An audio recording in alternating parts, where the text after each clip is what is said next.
Hey, how's everybody's 4th of July today? Man, I'm going to tell you, I don't know about y'all, but it's hotter than two squirrels in a sock where I'm at. You see, I got the umbrella rocking, I got the fan rocking. We're getting ready to have our little 4th of July celebration. We got who we got? We got country music star Ray Lynn. Yeah. She's fixing to come on stage here, I think about 6:30-ish, 7 o'clock. And we got another one coming on before them, Cody Morrow. So I might go live after a while and let y'all watch some of that. I don't know, we'll see. But what I wanted to talk about was the state of Idaho this week. We got a real good win for Team Jesus. And, we got a real good victory. We got another state that's jumped on board with the state of Tennessee. If you don't remember, I talked about them last week. They had went and they added the 10 Commandments back into the classrooms. Well, this week, Idaho has followed suit, and they've actually done one better. They have added the 10 Commandments, and they added the Bible back to the classroom. And within that, the school districts are going to put in place a strict curriculum for their Bibles that the teachers are going to have to follow daily, and they're going to have to teach from these Bibles daily. Now, before y'all come at me with all this hate and comments or messages, just know I don't care. I serve a higher God, and God is merciful, He is gracious. He can tear down walls and He can build walls. And that's exactly what He's done. There's another state that he has ripped the walls apart, and He has placed Himself back in the schools where He rightfully belongs. And before I hear about the separation of state and Jesus and all that nonsense, folks, we passed that. It's either God's side or it's their side now.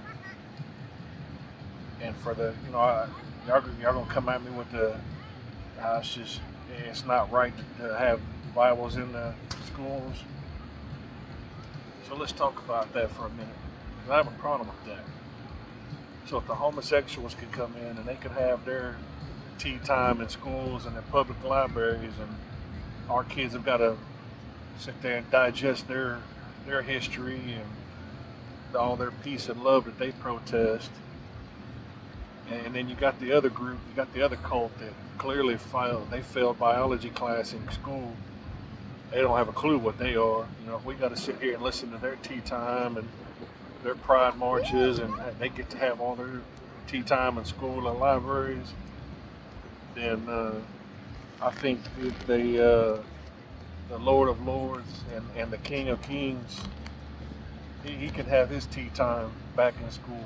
He can rightfully take his place back in school where he so rightfully belongs. And I think that's what's wrong with these kids now, is they've gotten so confused.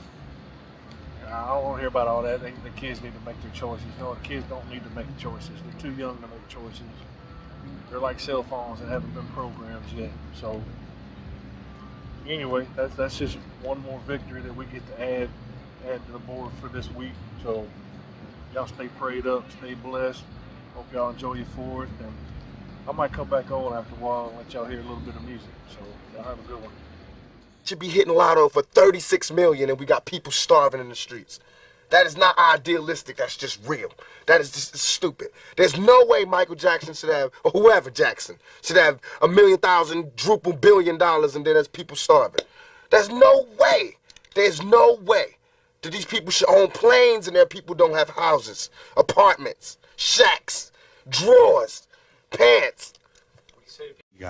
Because the owners of this country don't want that. I'm talking about the real owners now. The real owners, the big wealthy business interests that control things and make all the important decisions. Forget the... Now you go out and you're earning it. If they earned it, then I think that's good, and I think that they deserve it. But even if you earned it, you still owe. Because look at me, I don't have that mega money, but I feel guilty walking by somebody. I got to give them some mail. And if I know I got $3,000 in my pocket, I feel like it's wrong to give that person a quarter or $1. It's wrong. Only you know what you got in your pocket. And that's wrong. No matter what they do, if they take it and drink it, they take it and drink it. But, I mean, you got. You understand? And we all know how hard it is, and it's not about if you good or you bad. So since it's not about if you good or you bad, we know that because he don't got don't mean he was bad. Or don't mean he's a criminal, or don't mean he's crazy, or a drug addict, or none of that. It just means he don't got. And ain't it bad that you got 30? I mean, can you imagine somebody having $32 million? $32 million. And this person has nothing, and you can sleep. You know what they want? They want obedient workers. Obedient workers. People who are just smart enough to run the machines and do the paperwork, and just dumb enough to passively accept all these increasingly shittier jobs with the lower pay, the longer hours, the reduced benefits, the end of overtime, and the vanishing pension. You can still go to the movies about, and then these are the type of people that get humanitarian awards. Millionaires. How can they be humanitarians? By the fact that they millionaires and there's so many poor people shows how unhumane they are. You know what I'm saying? And that bugs me. Not saying that when I'm never going to be rich and I'm never, you know what I'm saying? But I'm saying it's a struggle and I think everybody deserves. And I think there's a way to pay these people.